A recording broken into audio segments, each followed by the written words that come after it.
Welcome to Limited Time Only. I'm Esther. And I'm Susie. Limited Time Only is the podcast for anyone who feels there aren't enough hours in their life. And each week there's a different topic for you to get your ears around. Featuring chat, comedy sketches and interviews with interesting people. Limited Time Only is a pick-me-up in podcast form. The special guest later in the episode is PJ Ellis. This week it's time for The Diary Room. You are live on Channel 4. Please do not swear. Hello, Esther. Hello, Susie. We've attempted to start this podcast several times, but there's been a lot of internet issues and I've carried my microphone around the house trying to find a corner. So I'm sat in what we wankily call the library, which is a part of our house. It's a bookshelf. Yes. No, it is very nice. And I've actually sat there and recorded the podcast before. So to interview Emma Guns in series 3, 4? I don't know. I think it was series 4. I don't know. Yeah, I don't probably. know. I can't remember, but we should check and listen back because we should listen back to all of them. But it's all fine now, and we're going to crack on with our chat, which this week is all about diaries, largely because Samuel Pepys. It's about Samuel Pepys. We're getting historical. It's about diaries, partly because I wanted to read through all my old diaries and embarrass myself. And secondly, because we've got, later in the episode, we will be chatting to PJ Ellis, who was in series 3 of the Big Brother house back in the day. So Can you see my nipples? I could if you took them out, but luckily you haven't. And if you do, tell me, I'll turn my camera off. Or your camera off. Make some money or lose some money, I don't know, depending on the episode. Only fans. Only Susie at this point. So Esther, I have found 4 old diaries. They don't go back quite as far as I probably would have liked, but that's because I think, I know I binned some of my diaries. Did you? Yes, because I binned my diaries from teenager years and university. I remember doing Incriminating. Yeah, I just thought, do you know what? When I die, if I have children, because at that point I didn't have children, I don't want them reading this. This is embarrassing stuff about being adolescent and a young adult and making your way in the world, making your way through many, many men. Let's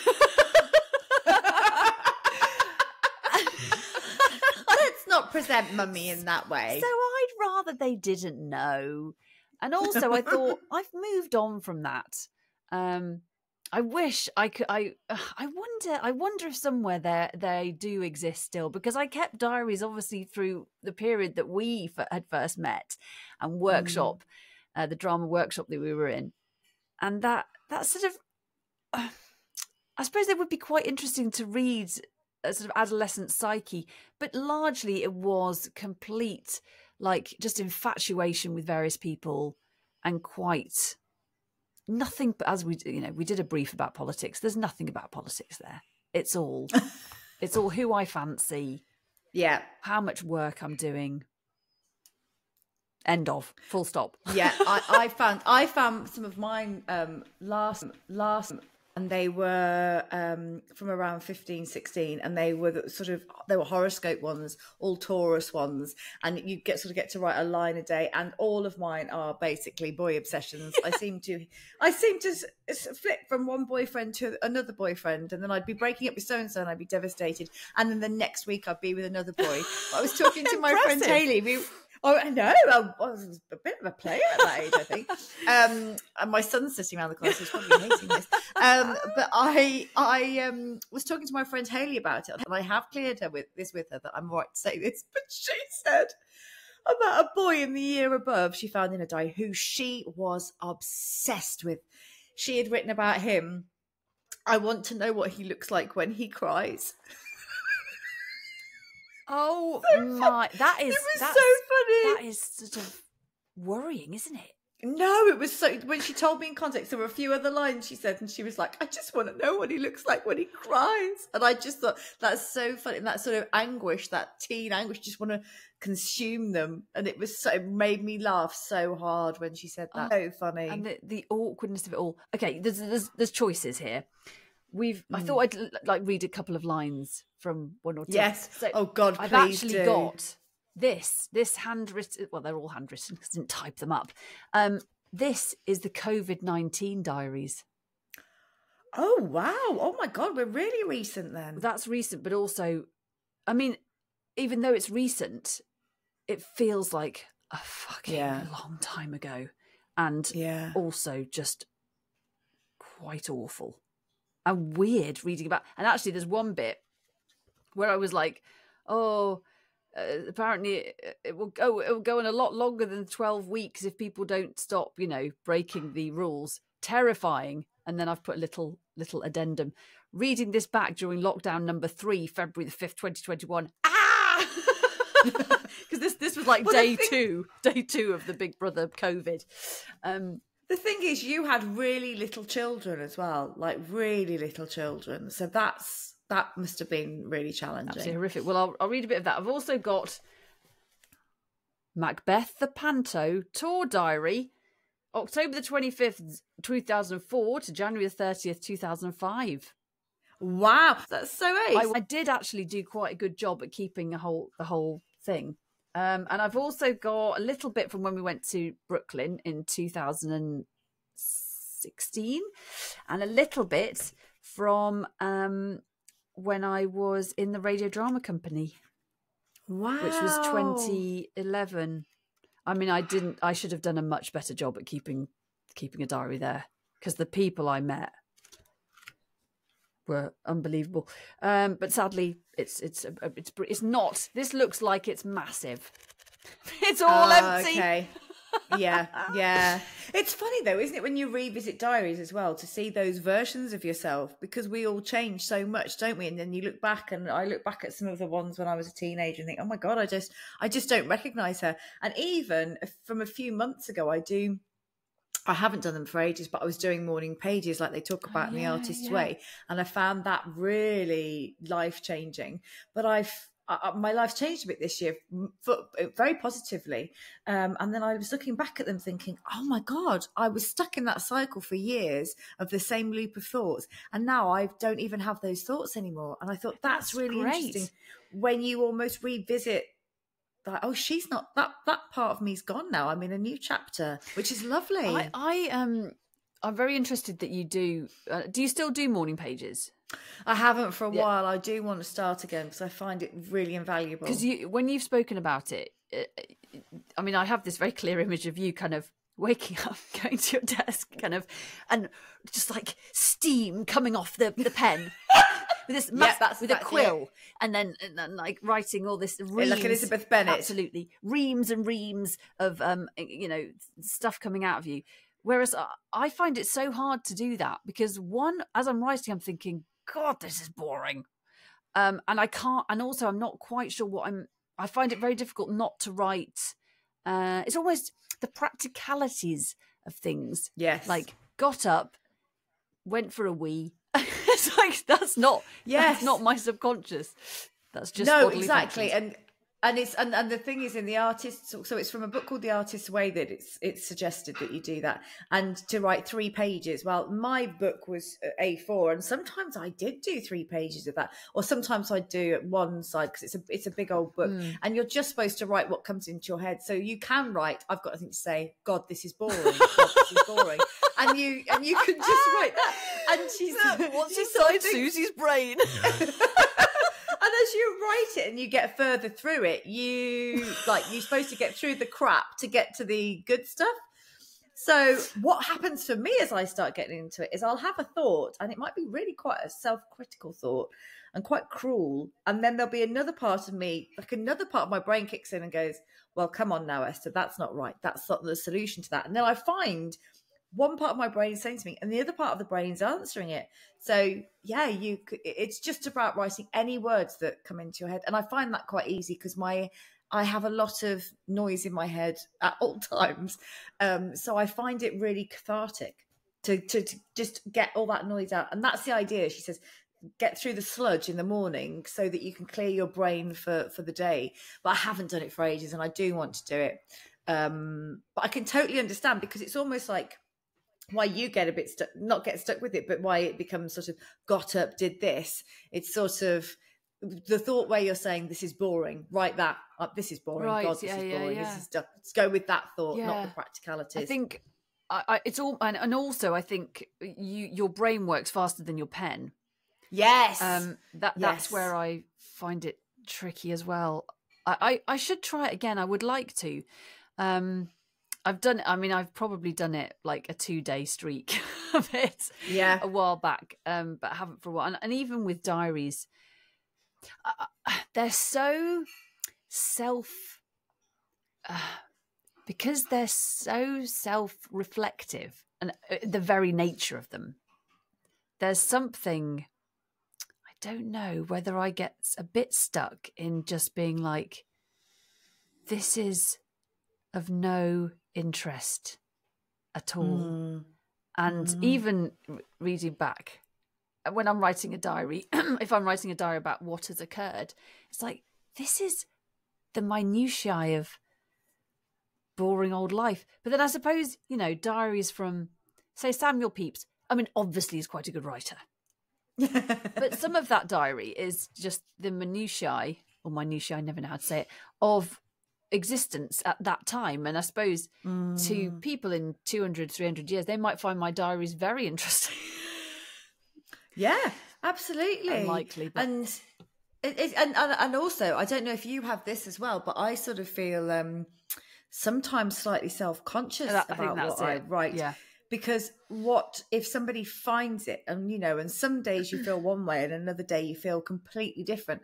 And I've got a diary that I was given when I was about 7 or 8, and I write in it intermittently, but in my 20s I'd pick it up, I find it every so often and I write in it and sort of update where everything is, but it always seemed to be at a negative point. So if anyone ever finds it, they're going to think, Christ, she was depressed a lot. And I haven't been. But what's also really interesting is looking back and seeing what I wrote when I was 8 years old, and actually what my interpretation, my parents were splitting up at the time, and it was quite interesting what my interpretation of the situation was, and to read that from her perspective. Gosh, to have a diary from that time is really, that's quite something, I think. And sort of a little drawing of Father Christmas, and I've got 27 cousins, 4 cousins and 27 second cousins, 1 from my dad's side, 26 from my mum's, that's the Irish, and just all these sort of things, but also a little bit of insight into how I was processing stuff. And I'd actually written about my mum dying, and it's interesting how I phrase it. Gosh. and it's really interesting. But if you read, I haven't written it for years, but I did find it and thought, God, it's always a little bit, I always seem to find it as a sort of bleak point, update it, and it feels really negative. I suppose that's when you are most self-reflective. I mean, if things are good, you're just going along, you're just going with the flow in a way, aren't you? But if things are difficult and bad, that's when you're more in your head. That's true. And it's whether it is actually cathartic in some way to get it out and get it down on the page. Maybe to read it back the next day and go, well, actually, I felt like that yesterday. I don't feel like that now. This is proof that every cloud passes. And I think the incidences of actually recording things of really difficult times in your life, I mean, those are really particularly traumatic experiences, incredibly traumatic experiences. And to be able to look back and see how you process them as a young child, that's amazing, actually. It's really interesting. It doesn't go into great depth, but it's also the way that I'm phrasing it, and I can see how young I was, and I thought at 11, nearly 12, I was quite grown up, and I see my friends' kids now, and your daughter's a similar sort of age, and I'm sort of astounded by it, and it's just the way I phrased it. I sort of talk about it, and I had 27 stitches in my face, and blah blah blah, and then I say something about being sad, and then I say, well, you would be too if you, and it's sort of like this quite childlike voice comes out, well, you would be too if you thought this was going to happen, but actually what happened is your mum died. And I can sort of hear my friends' children's voices come out. I think, oh, this is a really little child. Yes, You know, she's still talking tiny. she's talking to the diary rather than Yes. Yeah, it's like a conversation. But I don't know if you're the same, but I am. My husband is brilliant. He can, he doesn't speak until he's formed his thought, and then he articulates it, and it's very concise and it's bang on. I don't know what I think until I've spoken. Well, that's why we have a podcast, Esther, because we're forming I our have to opinions speak as it we out. speak. Yeah. Yeah. I have to speak it out or write it down because there are so many sort of thoughts and noises and that I have to speak it to sort of go, oh, okay, I get it now. I can't quite make sense of it all in my head.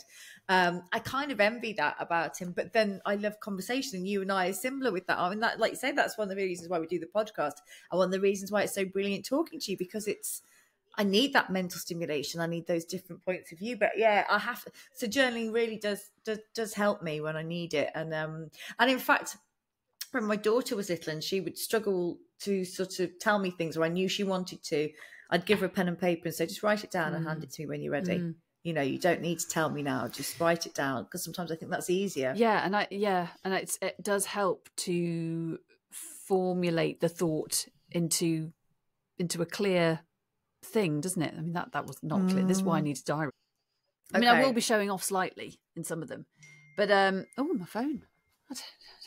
Excuse me. Somebody's texting you. Not really. It's a group WhatsApp. It's nothing to do with me. Would Generation X please come to the diary room? Hello, big brother. Hi, Gen X. How are you? And don't say fine like you usually do. Oh, well, I don't know how to respond then. It's either fine, thanks, or could be worse. At least it's not raining. It is raining. Oh. Well, I'm okay. Not allowed. I'm all right. Uh-uh.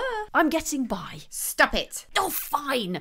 I'm in a constant state of low-level panic, self-doubt and comparison fueled by social media, experiencing feelings of inadequacy and hopelessness combined with exhaustion due to scrolling on my phone too late at night, and then failing at my soul-destroying job in the daytime because I'm too tired and I haven't been brave enough to pursue my dreams, so I'll probably die unfulfilled, unhappy and alone. So what on earth are you doing in the Big Brother house? I like the attention. I think you're fine. Yeah, I'm fine. Now, dress in this banana outfit and organise a 90s party for the housemates. Fine. Oh. Thursday 19th of May 2011 this would be. Very excited to be working with Toby Stevens, and he was an absolute delight. Oh, darling. Oh, Dame Maggie's son. Dame Maggie's son had 4 scenes with him, 2 on our own, and he was fab throughout, chatting away. At one point, I was standing with him in the dead space. I mean, that's actually an official term, people listening, for the room, which makes it sound like you're outside. In the dead space, thinking, what the heck? I'm bantering with Toby Stevens. That's so cool. That is cool, isn't it? And actually, that's what did they say? If you become famous, you know, when Limited Time Only is the world's #1 podcast, which it's just not everyone's caught on yet. That you can sell your diary, and then people like I've got Alan Rickman's diaries, which I did find quite difficult to read. Actually, I did give up after. Oh, really? Because they were a bit. Yeah. Why? Yeah. Why? Tell me why. Just because it's not like I don't really know what he's referring to a lot of the time. Oh. So it'll just be like saw PW or something. Oh, that's annoying when it's initials. Yeah, or yeah. I don't know. Like a lot of it, it's not written in the way you've just written it. A lot of it is sort of more appointments, something like that. I'm like, oh, okay, yeah. Anyway, carry on. I'm just opening this. Well, this is not well. So I was like, I'm never quite sure why I get slightly intimidated by other actors. I have to remind myself, as Dave Bond did once. Dave Bond was the head of acting at my drama school, that I'm just as good as them and have as much right to be here as they do. Believe in myself. Oh, you're like, God, you know, that's 13 years ago. I'm still needing to write that down. Do you know, I think that's a common misconception, isn't it, that you think that you'll hit a certain age and you'll suddenly, I mean, you think, oh, that'll be sorted by now, but yeah, still same thoughts, loop at times. Still same bloody thoughts. Well, maybe I'll read a little bit. What's quite funny about the Macbeth one is it's it's a rehearsal diary initially. Yeah. So I do the Monday, October the 25th, 2004. Felt apprehensive yesterday and still do today, and talked about travelling up to stay with the company in their house and meeting people. Right, I'm going to get up now, 8:25 a.m. and face the day. I've been so excited about this and there's no way I'm not going to enjoy it. And then, so that was 25th of October. And the next entry is Thursday, the 2nd of December. Well, you obviously really enjoyed it. I think I was too busy. Well, I got through it. Oh, and then I do go back over rehearsals. The next, 3 days later, I say, well, I haven't done very well with my diary then. But then I do fill in stuff, and it's just a lovely recollection of some hilarious, shows and showing off lots of reviews and things. And it was such a fun job that to have this and to be reminded of some of the stuff. I've even got Lady Macbeth's letter that Macbeth sends. Oh, wow. Which she has to read out. Macbeth sends it to her. They met me in the day of success, and I have learned by the perfectest report they have more in them than mortal knowledge. This is the witches. So cool. Talking about the witches. That's so lovely. And that's really nice. And like you say, because it was such a special time and I think you look back and there's so many little bits of that you've forgotten. Haven't you? You've got a diary, you're like, oh, I'd forgotten about that. Very, very funny things. And the last entry is it makes me cry, really. I can barely read it, but I was just so sad that it was finishing. And I sort of say, Macbeth the Panto was a wonderful experience from the deep lows of the rehearsal process. It's when you think you're shit. The brain-fuddling hard work of the teching and the self-doubt I experienced to the utter joy of making a room full of people laugh out loud. The total freedom of laughing on stage because it was sort of this pantomime-esque version of it. You could kind of laugh and stuff, which was great. The pride in playing my trombone. Oh, yes. The brilliance of watching 4 talented and lovely people performing alongside me, and the sheer fun and hilarity of nearly every day and often night. And then I just go on to thank everybody. I will never forget my first national tour. Oh, that's so lovely. Yeah, and actually that's why it is quite good to hold on to diaries, isn't it? To remember those moments and how much it affected you, and sometimes to keep you on course for the way you want to go. If you read something back and you go, you sort of remember that feeling, don't you? Yes, and and how far you've come as well, because it was a massive deal for me, and it still is that I did that. But and then I go, well, God, that's 20 years ago. Oh my God. Yeah, I know. And I have, we have travelled a distance, and we have got better, and that was at the start of my journey, almost really as an actor, I think, as a professional actor. Really, I love the fact I kept that. It's so great. I've not done it with any of the other jobs that I've ever done, really, apart from that little bits of the radio drama company. Anyway, enough about me. It's gorgeous. I'm really, it's so lovely to hear, and I think it sort of keeps you on track. But I mean, I need to send Stacey Solomon round to sort my list out, because it's an absolute. There's so much stuff up there. It's obscene. But I know when my grandmother died, she had said to me, "I've got diaries. Just get rid of them. Just burn them. Don't look at them. Just burn them." But I didn't. I've got them, and I looked at them, and they're so nice. But a lot of hers are cinema today, or did this today, or bored today, and stuff like that, because obviously she had to give up work as soon as she got married. But there is a funny story with her, because she was she'd been on a date with this guy, or a couple of dates with this guy, and then he was killed in the war. So she went to the funeral to just go and show her face, but everybody thought that she was his fiance, so she had to pretend for the whole time she was at the funeral that she'd been on a couple of dates. Him. Yeah, she'd been on 2 dates with him, wasn't that interested, but went out of and then had to pretend for the whole funeral that everybody. Good on her. Good on her indeed. Historical document as well, in a way, isn't it? Yeah, because she was born in 1921. So, and to think about, I'd love to know about my grandparents' lives and my parents' lives when they were little as well. That sort of, I was just thinking about historical document, and just this COVID diary. I'll just read Announcement from PM Boris Johnson this evening. The UK is now officially in lockdown. We have been ordered not to leave our houses apart from for essential work and to buy essential items. Exercise once a day, but only alone or with those we live with. Police are being given authority to enforce the rules and break up gatherings of more than 2 people. All non-essential shops will be closed. If we don't follow the rules, the NHS will be overwhelmed and we're all stuffed. The virus is terrifying. I've got a real sense of what it must have been like during the Second World War. Over the top, but it was a bit like that. No, I don't think it was. I think it was listening to announcements that changed your life. And the truth is that people are dying and we are in a war against COVID-19 and we must all do our bit to slow it down. If I could think of it as a war, it helps. I can fight it. God, with positivity, play, love, and fresh garden air. I love my family. Let's do this. Day 4, a tougher day. It's like, oh, it's going to be all right. Oh God, this is shite. Oh yeah, but the stuck thing in a is, house with my family. Christ, I saw the Boris Johnson thing again. Well, it must have been a few weeks ago because it was when they were actually talking about the fact it had been 5 years since the announcement came out. I felt really emotional actually. I remember seeing it again. It was so I don't know. It did feel like that sort of war times. One other thing I'll say, we're just going back to the grandparents thing, is it's not a diary, but when my grandfather died, we cleared out his wallet. I've always wanted to write a story about this. Someone's probably going to think that is a good idea for a story. But in his wallet was a picture of a woman that wasn't my grandmother and from the war. And I mentioned it to my dad and my aunt, and they said, oh yeah, she was this American woman. And he'd been in love with her his whole life, and he still carried a photograph around.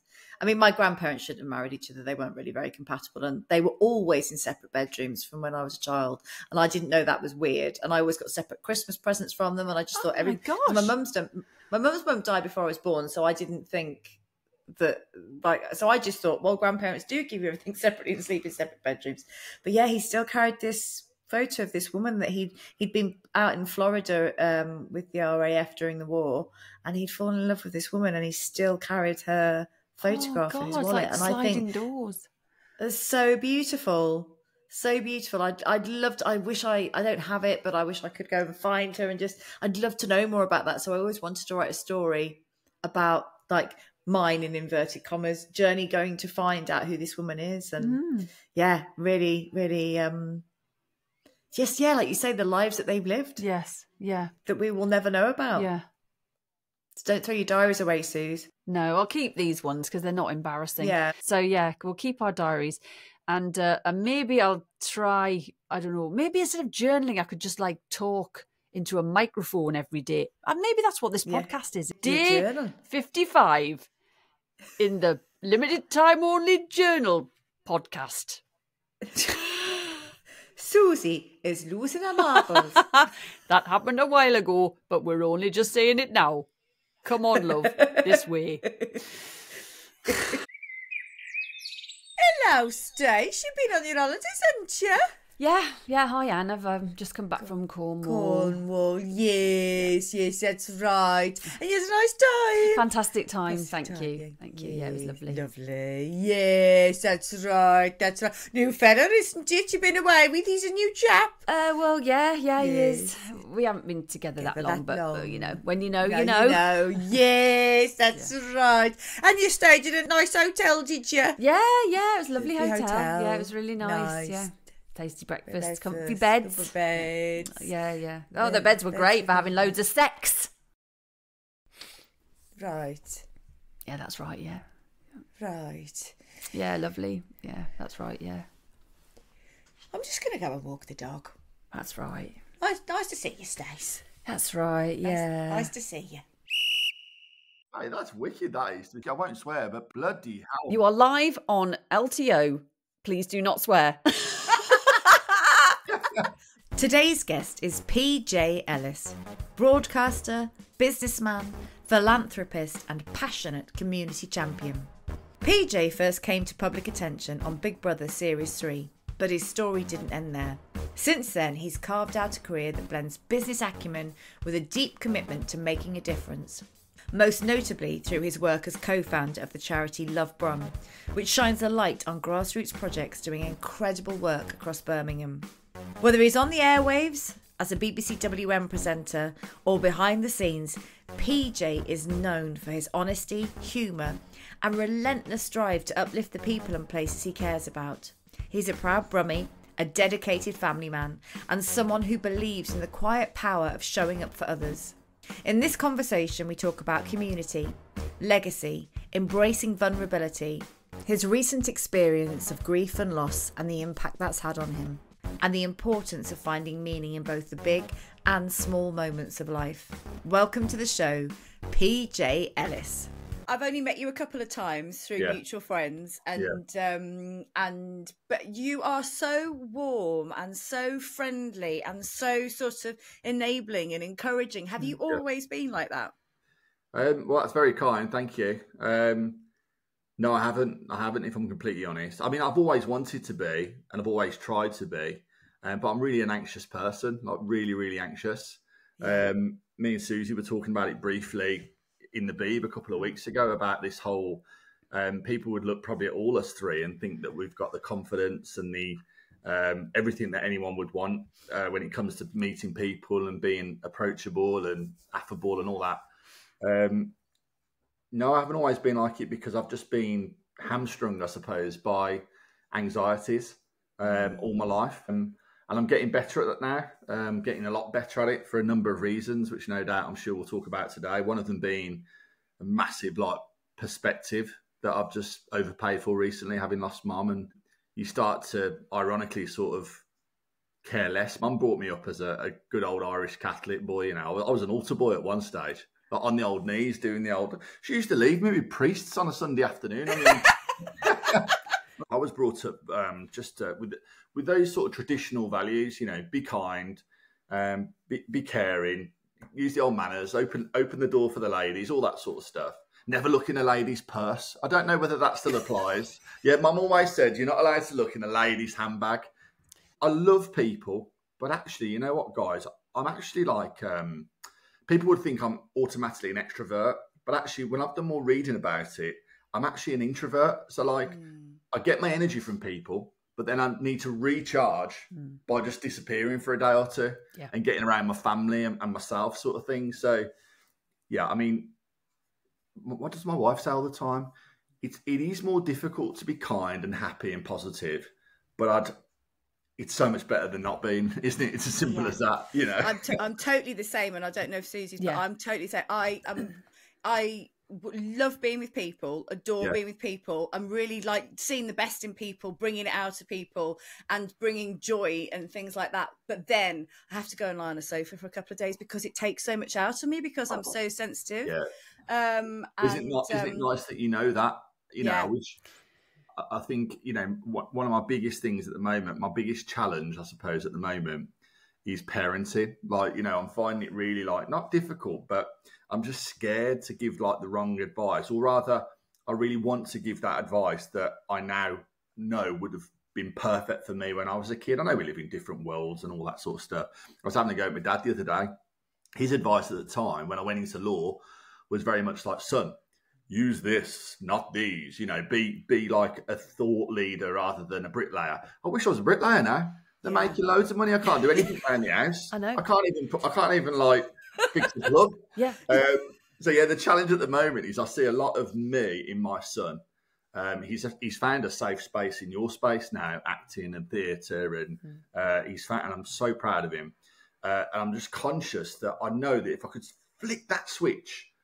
So I'm seeing the 14-year-old PJ now that's been hamstrung and crippled by these sort of weird and wonderful things, overthinking, body dysmorphia, whatever it might be. If I could just get that right with Blake and other kids and flick that switch, I know they'd have such a not nicer, but less troubled next 30 years. Yeah. I'm not saying I'm a troubled person, but I suspect we're very similar people in that. Well, I bet most people, they have those anxieties that sometimes when you get perspective or you get that little light bulb moment, actually those anxieties could be easily pushed aside. Yeah. you know. And once you've got the tools, you want to give them back, don't you? That's the thing, because you, like you say, you have like, we've had different messages from our parents that were well-intentioned, and now we're doing the well-intentioned messaging. And I know Susie's as well, like a massive overthinker, and I get myself into trouble with that sometimes. But I see my kids saying things, and I'm like, no, that doesn't matter. Don't worry about that, or think about it like this. And instead of thinking what's the worst that can happen, think what's the best that can happen. It's so Stop tripping yourself up. It's hard, isn't it? I mean, I've actually been having a conversation the last couple of days with my daughter, who's 10, and I'm trying to get her to stop saying sorry. Yeah, she apologizes all the time. Sometimes sometimes it's not an apology; it is a sorry, you know. But I said, please stop apologizing, because I don't want you to go through your life feeling you have to apologize for everything you do, especially as a girl and a woman, I think. But I trying to get that. It's so hard for her to understand. But I think if I can tell her now, she might remember. Well, I think that's born out of, you know, but I see people like that, and I always think that I'm not just saying this, are more likely than not to have been brought up around a very stable family environment, people that have taught you to put others first sometimes, to be caring, to be kind, all the traditional values. And I think sometimes that articulates itself as someone who isn't necessarily super confident and brash and streetwise, and instead they're almost apologetic for doing the things that I can't really explain what I'm trying to say. Apologising for existing sometimes, almost, I think. Yeah. And I do think that is part of, well, I think it is. It's well-mannered, and it's thinking about other people. But in a way, sometimes we do have to tell our kids to think about themselves. Yeah. And selfish, put your own mask, you know, it's that put your own.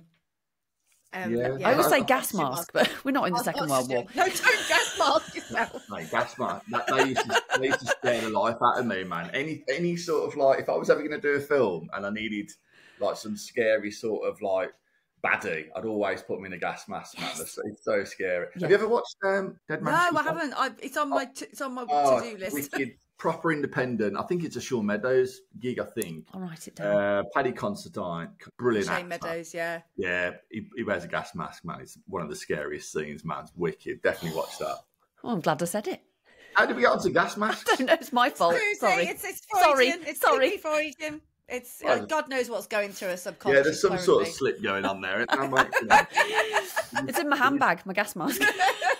Don't look in it. It was about wearing that mask, I suppose, for the kids. And I think sometimes it's. I think the challenge, I suppose, is that I've been brought up to do nice things, I suppose, and I've always wanted to do things that help others. And despite that, I suppose there's this sort of.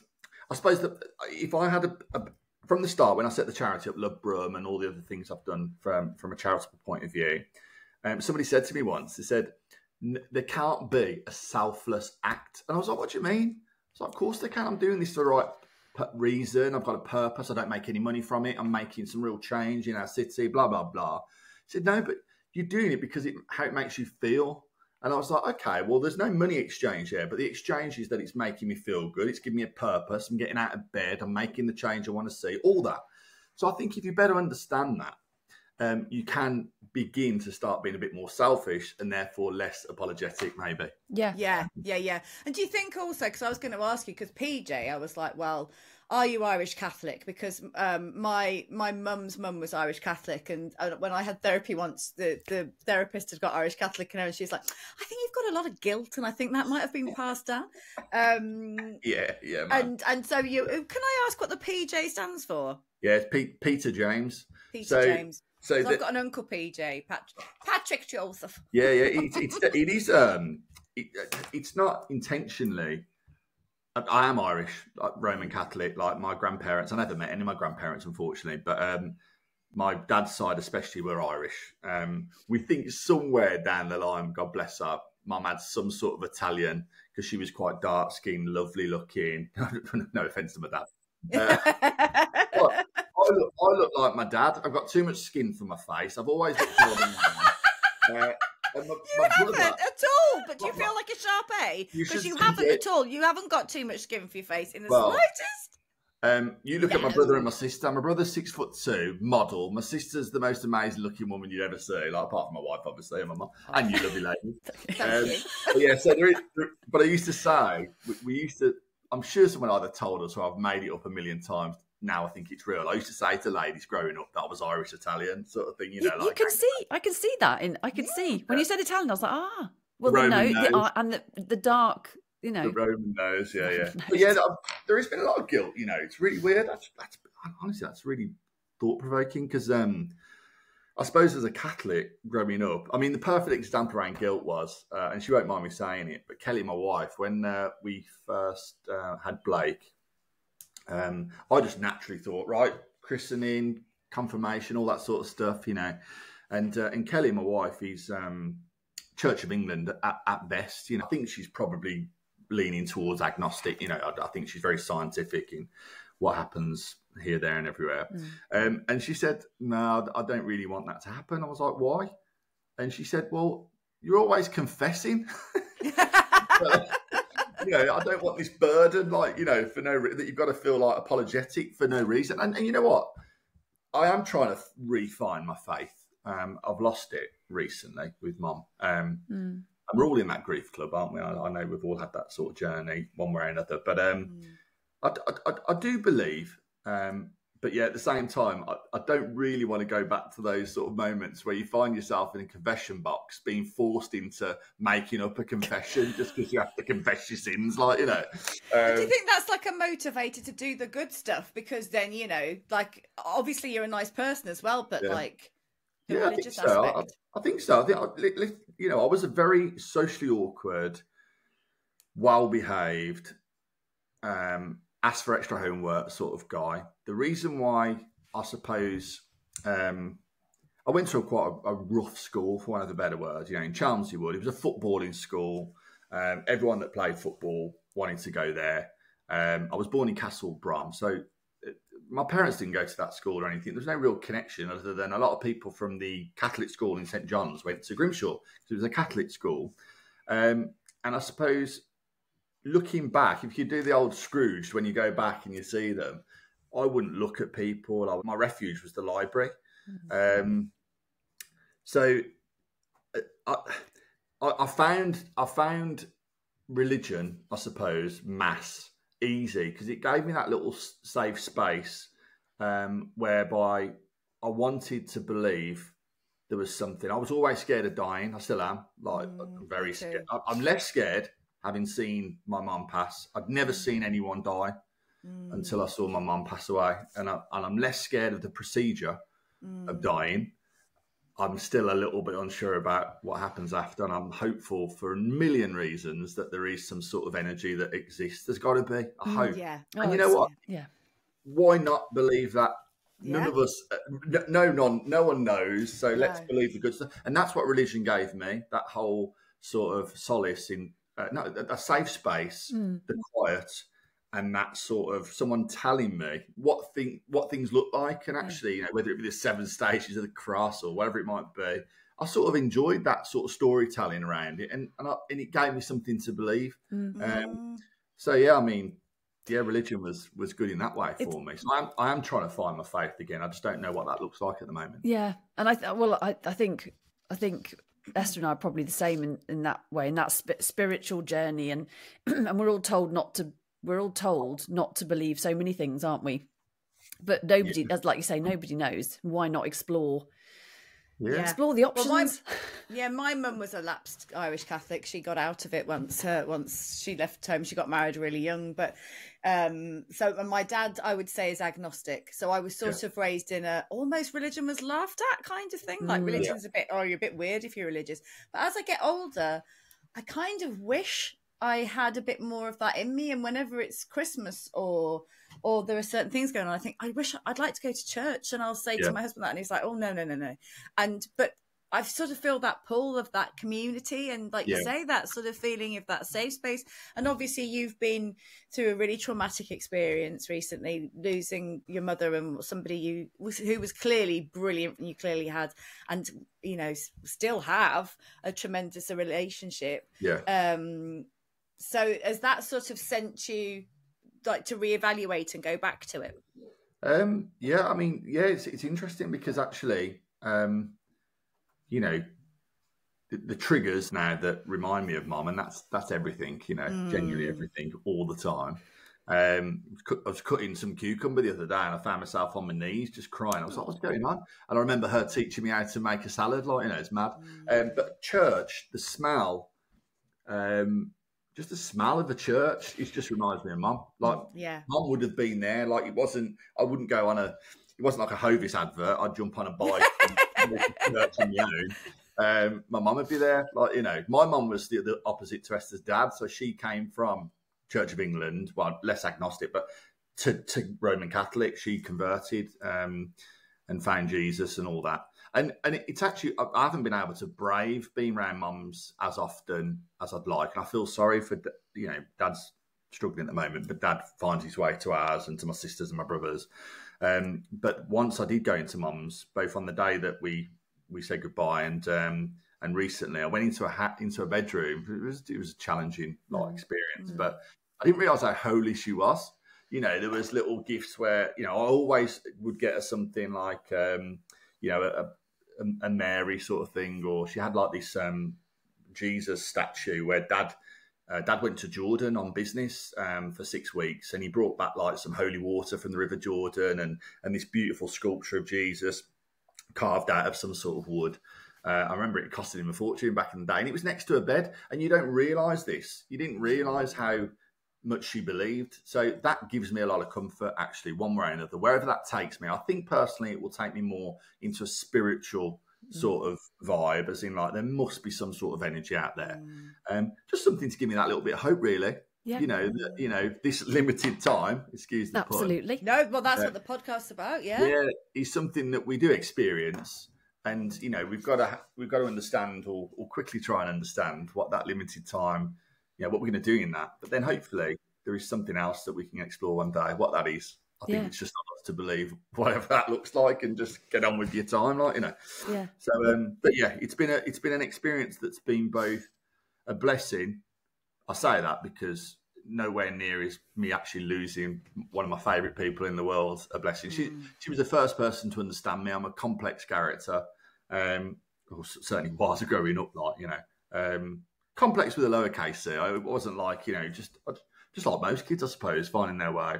But a blessing in that it's given me this sort of understanding and perspective that like I genuinely would like to lean into as much as I can. Yeah. I heard Jerry Halliwell, and I know we've talked about this once. I lost my mum a couple of weeks before my 12th birthday. We were in a car accident together. And the thing that has given me is what Jerry Halliwell called a death energy. So through life, I'm like, right, let's grab it all. Let's grab it as we can. Let's tell the people we love them. Let's hug people. Let's be there for each other. Let's be really present. We haven't got time to hang around. We haven't got time to wait. And let's put as much goodness into the world and as much joy and have as much bloody fun as we can, because it's sort of that rug being pulled. It really, and I lost a few people in quick succession in my childhood, and I found my grandmother dead when I was 16, and she sort of took over from that maternal role. So there was a lot of it. So I was like, well, fucking hell, we've got, like, what are we all doing? Like, why are we getting worried about this stuff? Like, come here, let me hug you. Oh, I love you. You know, it sort of gives you that, what am I doing kind of thing. Yeah, I think you can read all those, read the articles, you can read the books that tell you to give people their flowers, you know, now and all that sort of stuff. And you turn the page and you move on with your life until you get those sort of, that death energy that a Spice Girl is now giving me advice. I mean, what's going on? A Spice Girl indirectly. Jerry Halliwell. You know, I think, you know what? I think this limited time thing, what a great podcast, by the way, ladies. I love this because it's, I mean, I didn't even think. I've done no prep, but I mean, I'm talking about things that I never thought, you know, I'd be talking about on a Friday morning, which is amazing. But I think the limited time thing for me now is so more clear in that growing up and still now, I think I'll do this in this section of my life, then I'll do that. And then when I'm about 86, I'll probably go to bed one night and I'll pass away in my sleep. I won't know I'm dying. I won't have any pain. And I'll go and see whatever is waiting for us, yeah? Mum never knew. Mum would have never been able to write her script. Your mother would never been able to, and she certainly wouldn't have written it that way to pass away in a car with her daughter and all this. So you genuinely do not know when this limited time is up and how you're going to navigate to the next stage of whatever that looks like. So I think that energy piece is so important. Like it is easier said than done, and that phrase is probably bang on. To be fair, a technical term for. It's right, you know, it's not always easy to have that energy. It's not always easy to go and do the things you want to do. But actually, that's the gift of it, isn't it? That's the sort of, it's the most horrendous thing, and you never get over the pain, but it lessens, and sometimes it rears its head when you're chopping a cucumber or whatever. But it gives you that. The flip side of it is the gift it gives you is, right, come on, we haven't got time. I was thinking about talking. Well, a couple of things that come into my head while you were talking. One, the fact that you were you know, anxious and sort of took yourself away as a child, and you'd sort of be in the library and on your own. But that nice place to be was in a church where there are lots of people, where you didn't necessarily have to be interacting with them all, but you're surrounded by people. And the idea of, you know, telling people you love them and stuff. And that idea of, because Esther and I were talking about what's our sort of resolution for the year. And we sort of said, well, actually, our word for the year would be community. And I think what I've got from you, whenever I say I met you, I say he is the type, he's a guy you just instantly connect with, and you just want to talk to him. I literally I could have stood in the mailbox BBC the other day and talked to you for about 2 hours. But it's that connection between people, and I was thinking about the things that you do. You create communities and connections between people. I think that's such a special gift, and it seems to be a thread that runs through your adult life, certainly. I wondered if you could talk a little bit about that idea. Again, like, I don't want this to be all about Mum today, but it's so bizarre. Since one thing, I've got no regrets about my relationship with my mum. I spoke to her every day. I told her I loved her every day. I was a massive mummy's boy, completely not scared to admit that. And the only small regret was that actually, I wish I humanised her a little bit earlier in my journey. So it was like, you know, you idolise your mum as a kid, you demonise them when you're 12 or 13. And then when they're a bit older, I was starting to humanise her. What's your favourite book? Where did you live? Where do you want to go on holiday? That sort of stuff. And actually, since she's gone, I've now realised that some of the times that we would get on each other's nerves was because we were very similar people. Very similar people. She would always feel like she hated silences. So she'd always breach the silence with just something random, like she'd just tell a joke or just, and she was a connector. You'd go to a party and all I would have to say was, this is Esther and Susie. And she would know more about you guys by the end of that party than I did, or any of your friends. She'd be asking those very personal questions very quickly and care about that. So it wouldn't just be, Susie, tell me more about when I met your mum at Alison's thing. You know, tell me more about what you do. And then in a week's time, I guarantee my mum would be on the phone. So you met Susie recently. How's the mum getting on? Oh, yes. She's unbelievable at sort of like bringing that. She's just, she was just amazing in that sense. And now I think that actually the community stuff, even though I was awkward, even now, like when I'm in a church, the worst part is when you have to like shake each other's hand, like peace be with you and all that. Oh yeah, like looking at them. I get that totally. Like, trying to look behind. But yeah, community's just been. I suppose without knowing, it's just been important to me because although I'm the most unsociable sociable person. So if the door goes, do you hide? Yeah, hide. Yeah, totally. Or if someone's ringing me, I'm like, don't be ringing me. I don't hate it. Yeah, hate it. I'm one of those guys that will miss the call, wait till it's going, then WhatsApp them straight away. Yes. Sorry, yes. Bizarre. Sorry, I missed you. Yeah, I was actually just staring at it, waiting for it to ring off. Didn't want to press reject because then you'd know that I've rejected you. But how weird is that? Actually, if I go through I mean, I'm getting better now, but like I never used to like taking calls and stuff, or certainly making calls. But then when you answer that phone call, no one's ever phoned me to tell me off or to have a go at me. They're only ever phoning me to say nice things, invite me to things, or give me work. Like, you know, so it's actually all positive stuff. But the community's been born out of a thing, I think, where I just absolutely care for people. Like I think people are just brilliant. Like I don't sound stupid. I went to New York. First time I went to New York, been ever so lucky. I've been to New York in all the seasons, and it was I think it was the summer, and I stumbled across this photography exhibition called Humans of New York. And basically, in a nutshell, you walk down the street. I mean, they present it a lot better than this, but you'll see a photograph of somebody that looks like, on the face of things, they may have stumbled across hard times or made some difficult decisions, whatever. Yeah, and you spin it around, and this photograph is then brought to life with what this person's all about. So you see the people behind the photograph. So I was starting to think, well, I bet there's so many projects in Birmingham that are doing brilliant things. At that time, I'd helped set up like a cancer charity. And it was a brilliant charity, don't get me wrong, doing brilliant things. But I found that it was quite easy, in inverted commas, to raise awareness, create a platform, raise money. This boy had unfortunately passed away, brain tumour, lovely guy, made bracelets, Harry Mosley, you know, brilliant story. But then I started to see some local projects and community projects, all with charitable outcomes, all delivering like tangible change, things that you can see, you know, and touch and use. And I thought, you know what, we've got to celebrate the people behind those projects, because if we do, we give them the platform to market what they do, to connect with other people. And actually that's where LoveBrum was born out of, the fact that I wanted to enable all these community projects across our Birmingham patch that are creating physical change within their communities and connect them to other people that can help them do that.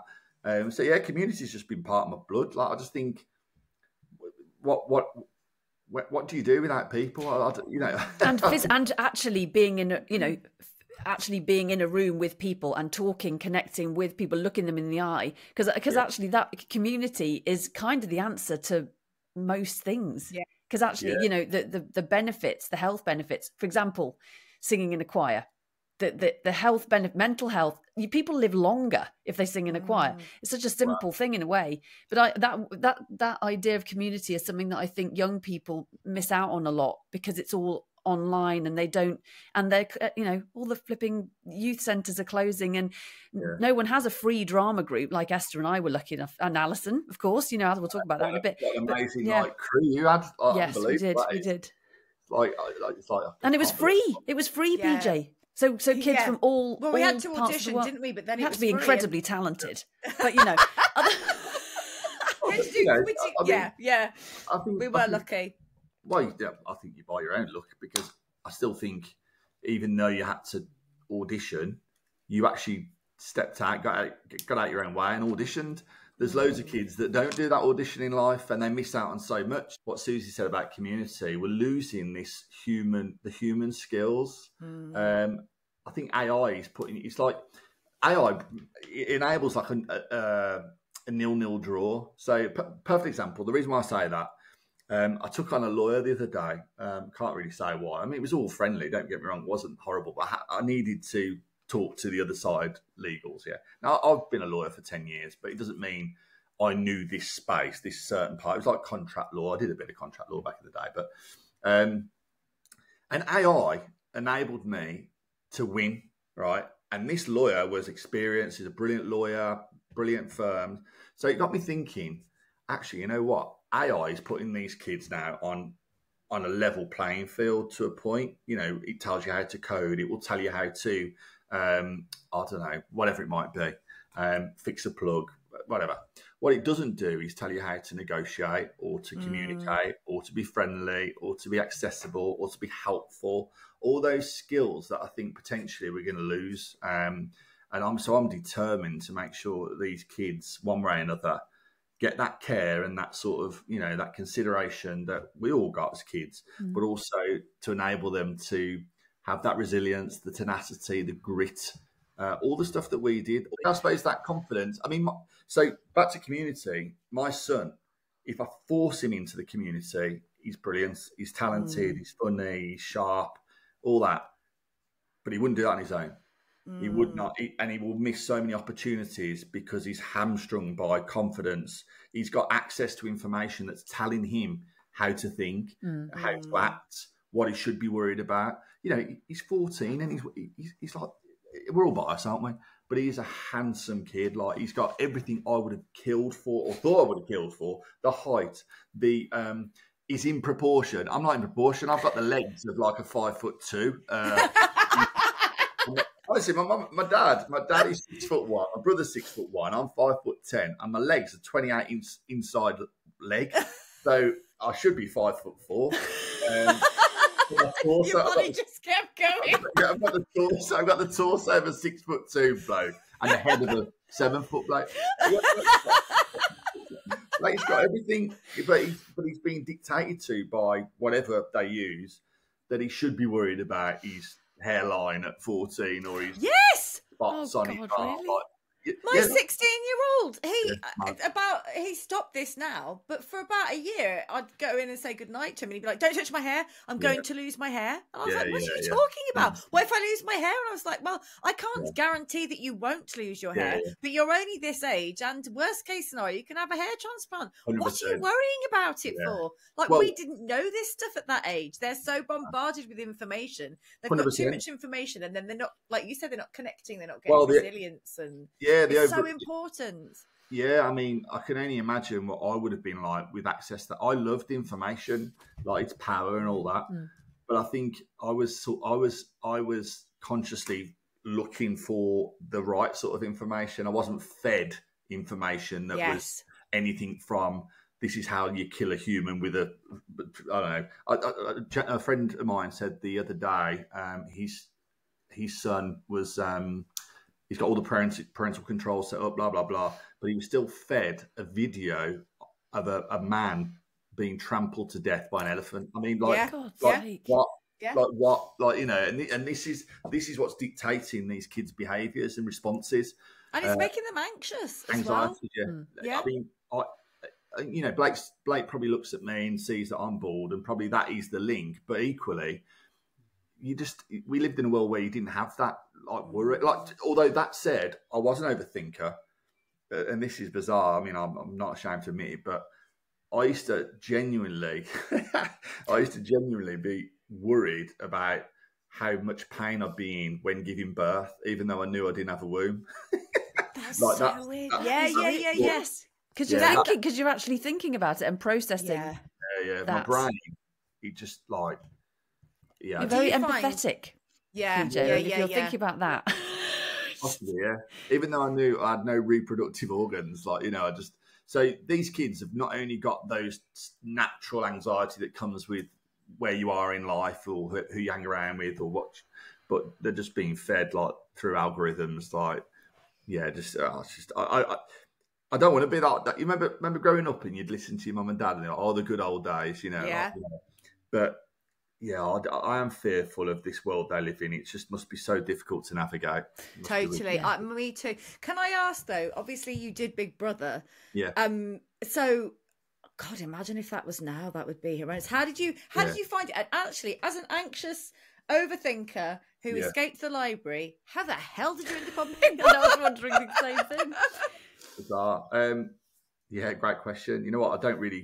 It's weird because like I've never really I do speak about Big Brother, but nowhere near as much as people probably think. Because Alison will probably tell you as well. Like that's Hammond, Alison Hammond. Yeah, when you come out, like your mates just sort of give you that respect and that wide berth, and they don't ask you, like, you know, they just want to be normal with you. So, but yeah. So long story cut short, I was at law school at the time, and I suppose I have to go back to university. So so we joke about this, right? Me and my dad, I always thought I was going to be a footballer about 6 stone ago. Like most blokes, you know, could have made it if I didn't have an injury and all that. My problem was I didn't grow. I was a goalkeeper. And I started growing that way, like, you know, with kebabs and girls and stuff like that. But yeah, I was really awkward. And then we had to find a university because I had to go and do something else. So I was at a comprehensive school that was doing this like Oxbridge sort of like get comprehensive kids into Oxford. And I found myself at Oxford Uni doing like matriculation for 3 days, and I didn't get in. although I got the grades to get in, I needed like whatever A's, whatever. And my dad dropped me off at Oxford Uni, and I didn't have a suit. We weren't poor. My dad did really well. We retired quite early and stuff. But at that point, we didn't have much money. My dad was hardworking, working class family.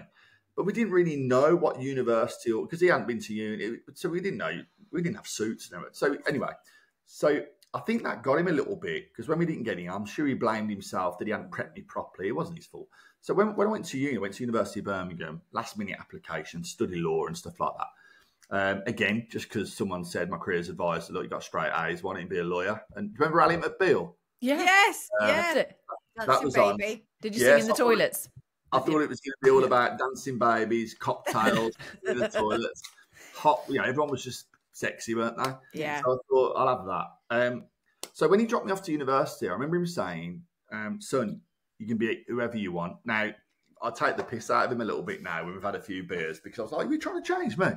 He said, no, not at all. I didn't want you to change. I just knew there was a person inside you that, you could, no one knows you, just be who you want to be, be yourself. And at that point, I suppose, I thought that was him saying, right, be someone different. And I became this sort of like, because I was still playing football and girls had started to, I was quite lucky, girls had sort of still had hair then. Yeah, I played Jack the Lad sort of thing. I was this brash, we're all right, girls, we're playing the sort of bit of bravado that's it's certainly a facade, like, that got me through the door. I thought that's what, Saved by the Bell, all that. They're all like these jocks, like, and I thought that's what girls wanted to see, like, and lads wanted to be around. So I became this, like, lad. Still with all that, I still respected people and all that, but it was just playing a part. And then my best mate's mum, bless her, who we also lost a couple of weeks after my mum. So we're going through exactly the same. Best mates, yeah, it's mad. And then my other best mate, so 3 best mates, lost his mum 3 months later. So we all lost. Oh my God. Yeah, we've got this great group going on now, great WhatsApp group going on about death and stuff. Yeah, so his mum was a massive Big Brother fan, and basically applied on my behalf. And it came, so the pack came to mums and dads, and I thought, yeah, why not? So I just did this video, which is still on Google, and like, you could search for it, man. I look like a dusty light bulb. I've got hair like on the sides, but nothing up here, like, a bit weird. One shot, sent it off. Dusty light bulb. Yeah, dusty light bulb. Yeah. Like Dungeon Master, remember him? Yes. Dungeons and Dragons. So yeah, I just sent it off, and then what happened was, I was at law school, and weirdly, I had Wednesdays off. We didn't have lectures on Wednesday, and all these sort of like interviews and stuff like that started to happen on a Wednesday. And I was just enjoying it. There was about 15 stages, like psychometric tests, that take us down to London, all that. And, they'd say, right, you're in this hotel tonight, PJ. There's no one else here auditioning for Big Brother. Here's your £30 expenses. You get down the bar, there's loads of young people. You're like thinking, wicked, this is great. They're all going for Big Brother. But, yeah, I think it was just completely against what I was as a... Perfect example was when I first went to the first audition. So after I sent the video in, you get a letter saying, why don't you come to this audition? I didn't know much about pop idol and all that. This was the year 2002. Reality TV had only really started in 2000 with Castaway and Shipwrecked and all that. And I remember going to the Ibis Hotel in Britain. There was this queue. It was like, what the hell? It was pop idol, whatever, Britain's Got Talent. And I thought, you know what? And something inside me thought, right, there's going to be scouts in here. There's going to be people to see how people are with people the first time they meet each other. So I was so nervous. I thought, right, I'm just going straight to the front of the queue. So I went to the front of the queue and I said, excuse me, I'm here for the Big Brother audition. And he was like, yes, so are they. I said, no, mate. They've told me to come straight to the front of the queue, mate. They want to see me now, like they want me in. And they're like, that's so brilliant. And they let you? Yeah, he let me in, yeah. So he let me in, and then with hindsight, after I did it, because one of Ask Ali, like one of my favourite parts of Big Brother was coming out and asking people, why did you put me in? What was, and it was very much like not just that moment, but they saw how I was slightly different, I suppose, in how people were reacting with people, and So yeah, I played that part as well, getting through this whole like, yeah, I'm a lad, like, you know, but I also went to Oxford. Well, I didn't go to Oxford. Just had a matriculation at Oxford, but I'm also a lad. I've got mates in jail, sort of thing. Not mates, but do you know what I mean? Yeah. Every man, that's what they wrote down. When you come out, you saw one of the producers, and they had this big board about why. It's like when they do the X Factor or whatever, put them in teams or whatever. I don't know what they said for Alison, but it would have had Alison Hammond, and it would have probably said like fun, Brummie, confident, whatever. Mine was every man's man. So as in like, I can talk to anyone, you know, which I thought was quite nice. But yeah, it was just, it was one of those ones which I just went through all that for fun. Never really sort of processed it in my mind until I got the letter and it said, right, you're down to the last 24. You're going to be a standby. Or you're going in the house. And I thought, oh, here we go. And I thought, nah, you know, whatever. Anyway, I was in the car with Dad. We dropped Tom back to the station. He was off to Sheffield Uni, my brother. And my dad had this car phone. It was like about that big. Like Dom Jolly, Trigger Happy. Yeah. That's a lot of proper aerial and that. And it went. And it was Phil Edgar Jones, who's now like head of Sky Arts, I think. Oh, Daisy Edgar Jones is dad in you as well. Oh, yeah. Exactly. Yeah. Yeah. So, lovely guy. He asked me to do it, and I said, I think I swore or something. Like, Jesus, like. And then I said, look, I just need to speak to my dad, and I'll call you back. So I spoke to Dad in the car, and my dad said, and this all works quite nicely into, I suppose, the limited time stuff. He said, Peach, he said, never have a what if moment, son. Yeah. And I thought, I know what he's telling me here. So I said, yeah, so let's do it. So. And I'm glad, because I would have had a what if moment for the rest of my life. Yeah, I would have always thought, I wonder what that would have been like. And what's the point of having that?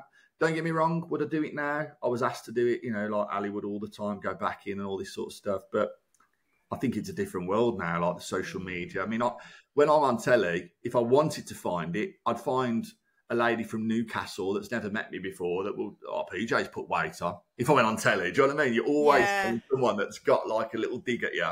I mean, I don't know how Ali and people, well, I do know, but I know they've got to deal with it all day long, you know. I know Ali doesn't deal with it, like, you know, but as you know better than I would. But I remember your series vividly, because my husband, we've been married 21 years this year, but we just moved in together. And we'd rented this house, and we were lying on the sofa watching Big Brother, really excited because it was, you know, appointment television, wasn't it, at that point? And I remember saying, God, imagine if you knew somebody on this. And then Alison popped up with a pot of Vaseline, talking about spreading Vaseline on her lips. And I went, oh my God, that's my friend! I'm so surprised she got voted out, but your series was one of the absolute iconic ones. I always remember Kate Lawler winning and being, and Davina going, because she was hammered, wasn't she? And Davina going, do you want to come outside? And Kate going, no. Yeah. Just face. It was weird, you know, because I think it was definitely iconic. I think for a number of reasons, there were big characters in there. Yeah. And Kate, Jade, Spencer, Alex, Adele, PJ. Yes. But I think a lot of things went on and all that. But I think it was getting to that time where it was just like, whoa, what is this? And give the producers their due. I meet people that go on Big Brother now, and it's like, oh yeah, they got hold of me on Instagram and whatever. I've got a million followers, or I'm ripped, or I'm mad, whatever. Then it was a real social experiment. They were really testing: would I fancy her? Would he like him? Would he get on with him? And if I'm honest, it was the biggest challenge, because I was given this whole like, look at me, bravado. And when I went in, there was real alpha males with big energy, and I really struggled, because they were expecting me to be like this whole like facilitator, and I was in the end, like, you know, I think I didn't get a vote. I was one of the for a long time the only person to be a victory without an internal vote. Yeah, I mean, it really struggled. Johnny the Fight, what a legend! Like, there were big energy, and I was like, Jesus, this is what real alpha males are like. So it made me really. It was a brilliant experiment, because it actually started making me think. Actually, I started really asking myself some questions, because after 3 days, you sit with someone. It genuinely wasn't like the Love Islands now. They don't come in and do your teeth or your hair or whatever. You literally got no access to the outside world. They give you 3 options to hear something from the outside world. I don't know whether Alison will remember hers, but mine was any war or conflict or whatever. My parents or loved ones were ill, or the law firm that I'd got the job with I was off to London in the September, I think. If they thought it was jeopardising my career, they could pull the plug. And I never got any of those calls, so it made me a bit more relaxed. But after 3 days of you talking to anybody in this world, you'll go through family, dreams, why, when, and then when you've got no stimuli, if that's the right word, like, did you watch the EastEnders last night? You've got none of that. You run out of things to talk about, and you just and you become very internal. Then you start putting the questions to yourself: what is life? You know, all this sort of stuff. And it was like, whoa, it's like a roller coaster of emotions. But yeah, I'm so glad I didn't get a what if moment, because back to people and community, generally the best thing to come out of this was the people I met. The people I met, experiences I've had, and the way it's developed my sort of understanding. And there's sliding doors moment, and I'll never know what my life would have been like without Big Brother, but I think it would have been slightly duller. And I'm very, very glad to be exactly where I am at the moment. So, yeah. Did you ever feel claustrophobic in the house? Because I would watch it and think, well, could I go on this? I think I'd struggle with the fact I couldn't leave. Did you ever feel like that? I am quite claustrophobic. I do worry about physically where mum is now and all that sort of stuff, and MRI scans, but no thanks. But no, I mean, this was the biggest house I've ever been in, mate. It was like, you know, I lived in a 2 up, 2 down as a kid sort of thing, you know, like, but you had the bloody swimming pool. I used to live like commando. I never used to wear pants, like, and they used to say to me, look, you're being watched all day long. And I didn't know until you came out. You'd have a cameraman on you all the time. And just in case you burped in your sleep or said something like that. Snoring, God, imagine how boring it must have been to be the one watching the sleeping for 12 hours. I met the guy. The irony was, though, he said, like, mate, listen, it wasn't just me watching you sleep. Like millions of others would be watching on it. Yeah, it was on through the night, wasn't it? Yeah, Mum, bless her. Like, she never used to. She used to just watch me snore. And just first thing she said to me, right, when I saw her, there's a brilliant clip that will haunt me and I'll equally love in same measure one day.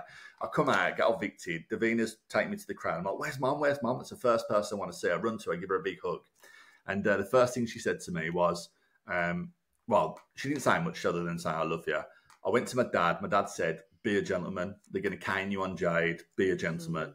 And then when I came out and after I did all the interviews and stuff, I met my mum. She started crying. She said, you did swear a lot.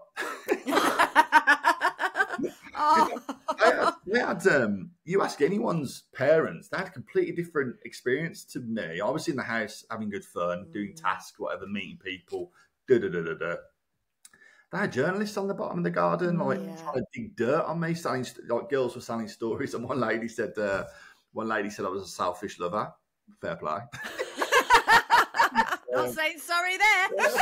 Probably was at 21, I don't know. But so they had a very different experience. And actually, I can talk about it now, but they had to go through, unbeknowing. I was part of the News of the World sort of tapping thingy. Oh my God. Yeah, I can't say much about it, but I can say that at least.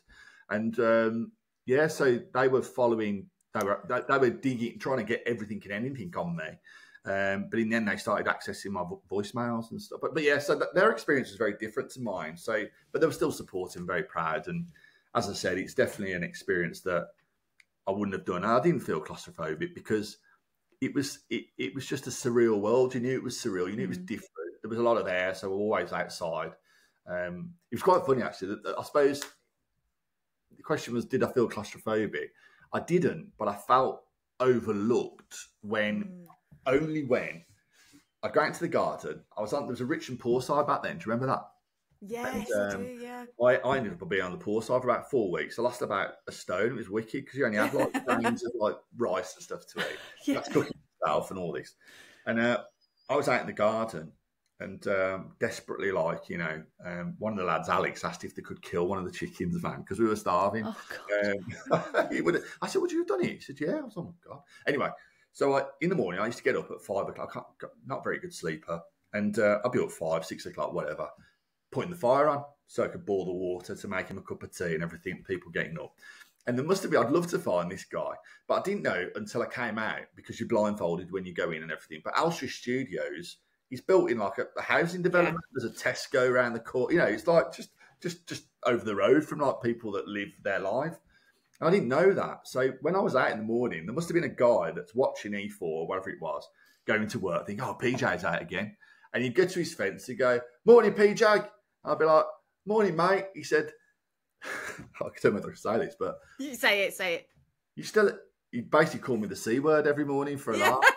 Are you still a CUNT? And I'd be like, yeah, I am, mate. Good morning. And then people come into the diary room. But that was the only time I felt looked like I was. That's so weird, isn't it? The Big Brother project, like old George Orwell. That's when I felt like, oh God, I'm in this what's that Jim Carrey movie? Truman Show. Truman Show. Truman Show. I felt like I was in a movie, like people were watching me. But yeah, it was surreal but beautiful. And it's led on to so much. I mean, now you're presenting WM, you've done LoveBrum, you've done so many creative projects. Do you think that sort of sent you off on that trajectory? Weird. So, I said to my son literally this morning, again, I think we're all where we are supposed to be. But equally, it'd be interesting to see what PJ would have done if I backed myself more. So when I came out, and it's really difficult me even saying this, but because I find it cringe, but I was offered a lot of opportunities to do things like I've done a bit for MTV presenting, and I did radio, and they were all very positive, and I just didn't back myself. I just hated the way I looked. I just didn't think my accent, I mean, the Brummie accent back then was almost frowned on or laughed at. I just didn't back myself. So yeah, it had led on to loads of things, but I think it could have probably led on to different things. Again, I wouldn't change anything because that would have probably meant I wouldn't have met Kelly or my kids and all that. But what I love about Alison's story, I mean, you can't deny what she's doing. I mean, that's just she's A-list. She's just atmospheric, isn't she? She's A-list. And you'll probably tell everyone the same as I do. She's certainly not any different to what she was when I first met her, sort of thing, she had a glow up light, obviously. She looks amazing. She's Benjamin Buttoning her way through life. That's what I'm saying. Man. I saw her a few weeks ago and I was like, Al, you're like Benjamin bloody Button. I'm like, you 50 this year or whatever. She was 50 in February, Yeah, it's crazy, isn't it? But I think, again, sliding doors, she came out early, which shocked me. I was there. I was in the studio with her mum, and it was just before it cut to break, and she went, Susie. God bless her mum, man, lovely lady. But Alison went out early, and we were like, it was my Brummie mate. I started to get to know her a little bit, so I didn't really know anyone that well at that point. There was still 13 other people in there, sort of thing. And you were just watching performances at the time, like Johnny and Kate just jump around doing the leg dance and stuff. So when she went, I was gutted. But when I met her the first time after I'd come out, she said it was the best thing that happened because she met some people that gave her voiceover stuff, and that led into this and this, and she got around to This Morning producer. But even though, I mean, I'm sure I'm allowed to say this, what I would urge people to do with anyone in life is just not to judge, because I know how hard Alison's worked for what she's got. It hasn't just landed in her lap. There was times where people would probably think that she'd made it, and she wasn't. It was hard. She was freelancing here, freelancing there, like we all do. And then her resilience, her grit, her determination, her authenticity, her loveliness, the fact that she backed herself has led to where she's now, and fair play to her, and I wish her all the best. And I think that's what people should do. Lean into your talents, lean into what people are saying about you. Don't be apologetic, and get on with life and enjoy it whilst you're here, and make sure those experiences shape you. Don't be scared to, we talk about community. One thing I wish I'd done a lot sooner is ask people for help. Ask people for help, because you don't know it all. You might think you do. People might think you do as well. Ask people for help. Yeah, because Brummies especially, they'll respond. You can slide into anyone's DMs, just ask people for their help, and people will respond. And I think I'm starting to do that more now. And actually, the opportunities like this and all that's come my way recently, ones that I'm so grateful for, ones that the baby's it's a machine to navigate in itself. I'm sure Susie will know. The Archers. I mean, how cool. Anyway, it's just. That's another story for another day about how Susie's in the Archers. I mean, how cool is that? And you don't celebrate that probably as much as you should. But anyway, that's another conversation for another day.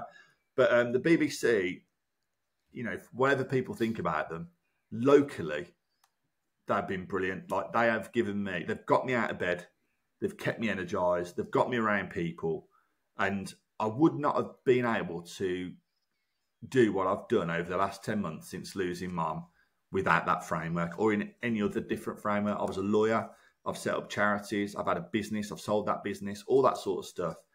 And I'm so grateful for them providing me the platform I did, because I genuinely think it's really helped me get through the worst part of my life. Yeah. And you have so much to offer, PJ. I think we should finish now, partly because we've had you for longer than we said, but also because what you just said was so... For an hour. An hour? Words. But what you just said was so brilliant. You are genuinely a positive energy in the world, and you are a truly lovely man. And I make me quite emotional. I just think you have so much to give, and you are using what you've got for good, and I think that's just brilliant. And you speak so well, and you know, I know that everyone you're helping and will help in the future is very lucky. Well, let me blow some smoke up your bum then, because I'm not very good at accepting compliments, even though I just said we should. And without being emotional, I'm desperate not to get emotional myself. But you know, I'm grateful for platforms like this. My outlet is talking to people, and I wouldn't have had this conversation if you hadn't asked me to have the conversation. Simple as that. So the people that you're talking to, I guarantee, are grateful to talk to two beautiful people like you that have been through journeys, that are going through all the journeys that we'd be speaking about as well. Very open and transparent about that. But it's given me that lovely hour of nice chat on a Friday. You've set my day up. Yeah, I think anyone that takes their time out to create conversations needs a little pat on the back. So thank you for having me on the show. I really appreciate it. Thank you. But do hold on to your compliment. Don't just pass it straight back. Do try and hold on to it, because you are a special person. Written it down. It's exactly what I said to my son this morning. You know, there's me trying to articulate it as beautiful as I can, and he's just like, yeah, whatever. Yeah, out the door, see you later. But yeah, but it will be. That's what I try and remember with B. It's like, it's going in. It is part of his makeup, and you that know, you're giving him. That was my nan's name. Where is she? She's here. That's Beatrice. My nan. Yeah, that's my nan. Oh, that's such a great tattoo. That's amazing. Yeah, I've got my granddad here as well. Look, there's my granddad as well. Oh my gosh, that's such a talented artist. So he's Peter. I know we're going to finish, but just back to that Irish thing, PJ. I'll tell you why I'm called PJ. My dad's Pete. My granddad was Pete. We basically did a little bit of my auntie Bridget did it. We got back to something like 1840 or something, I don't know. And they're all Peter, so I'm Peter the 7th. So two things quickly before I go, and this is probably, we talk about guilt and hamstrings and burdens. I've placed this firmly on the shoulder of my son, because Blake is actually called Peter as well. I didn't want to break the chain. So when we went to register his name, I said to Kelly, my wife, said, well, I really would like him to be called Peter. I spoke to the school. They don't mind. They bring him up Blake. It's fine. So when we got to the registrar to register his office, register the name, Kelly was like, well, we can't just name after your dad. I said, no, I'm not naming after my dad. I said, look, this is tradition. She said, well, I'm going to have to have my dad in there as well, which is John. So Blake's name is Peter John Blake Ellis. PJ, so he's another PJ without knowing. And the original PJ came from my auntie Janet. So when my mum, God bless her, gave birth to me, I can only imagine it, very Lion King moment. She's in Marston Green Hospital, where Ozzy Osbourne was also born. It's flattened there. And she's holding me up, no doubt, to the medical professionals. And the doctors are there, glorying this birth of PJ. And she says, Peter James Ellis. And my auntie Janet from Tarcross says, oh, PJ. And it just stuck. There we go. And do you know what I love as well? Is that your son is PJBE. PJB. PJB. Oh, and just be. Step into yourself. Yes. That's the affirmation I'll take from today. PJ. B. Yeah. B. Just B. You have been listening to Limited Time Only. Oh, Esther, That was just great. I have to say, aren't we the luckiest women ever? The people that we get to meet and the conversations that we get to have. And I adore that man. What a gorgeous, gorgeous heart, spirit, soul. Just a joy to be around. He genuinely cares about other people and about making connections. And I'm so glad that I mentioned our word of the year. Yes. Because that kind of really, that felt like that conversation was about community, and that we were a small community having that conversation and sharing it with all of you lovely guys who are listening. Yeah. So thank you as well for listening and being part of this community. Yes. It feels like a really nice place to be. Yes, it really does. It really does, and it's growing, and I love that. And I'm having a lot of little Instagram chats with people, which is so nice to be part of your lives as well, and to sort of and to have those interactions. And PJ, just gorgeous, and so lovely that he shared how special his mum was to him as well, and obviously an incredibly special relationship, and just a lovely man. So thank you, PJ. I know you'll be listening. I know you'll listen to this. So we really do appreciate it. We might have just finished the interview gone, that was my bit, I'm out. No, I don't think so. That pair were right boring. Christ. Who even were they? Yeah. That's an hour of my life I'll never get back.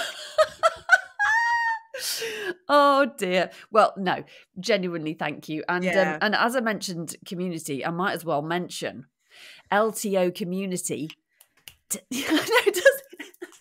The newsletter Esther's doing. If you're listening to this rather than watching us, what do you call it? I'm like doing clicking generation game assistant style fingers. It feels a bit like energy creation as well. Yeah, that's what I'm doing. Yeah, positive LTO community energy generation. Yes, that's my job title. I'm the generator. Snappy title. Literally. Yes, and you can sign up for that just below wherever you're watching or listening to this. There'll be a link. Sign up here. It probably says. Just click it, and all you have to do is put your email address in, and then you're part of the gang. You are. And also next week, what have we got? LTO Brief. Brief. It's like it's a full kind of universe, isn't it? LTO universe. It's like forget Marvel. Yeah. LTO. Yeah. LTO, we're going to be like Robert Downey Jr. and pop up as different characters as well in different films. That's it. To keep manifesting. I've always wanted to be Robert Downey Jr. You always wanted to be Robert Downey Jr.? A little bit. Did you? I think he's got a really interesting career. He's had an interesting life, hasn't he? And I think he's very talented. Oh, yeah.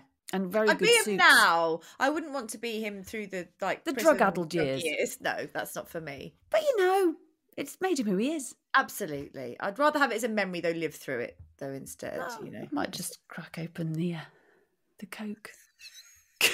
Well, we are artists, Suze. We are creatives. I mean, that's basically... Actually, I have got a can of Coke. That's about as far as I get. I'll just have a little sip. Too. And I usually have the decaffeinated one because I can't handle caffeine. Zero sugar. Yeah, maybe that's my problem. Well, Too much caffeine. I'm all right with the sugar. It's the caffeine that doesn't suit me. I would be a dreadful drug addict because I can't even handle caffeine. Just you remember that. I will. Everyone remember, kids. Just say no. Anyway, this is an outro. What are we doing? I don't know. We're talking too much. Bye. Ta-ra. Ta-ra a bit. See you next week. Ta-ra. Boston Bab.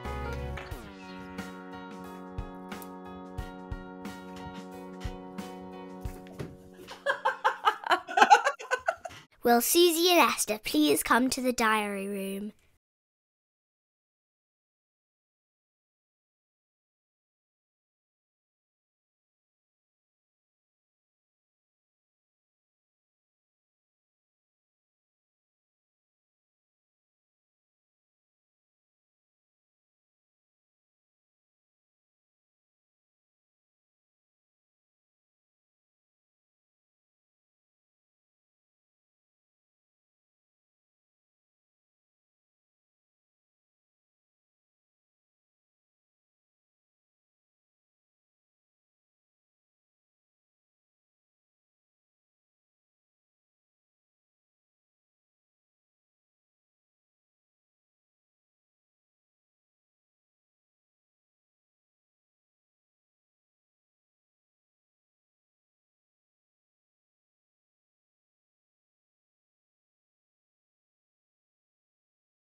Will Susie and Esther please come to the diary room?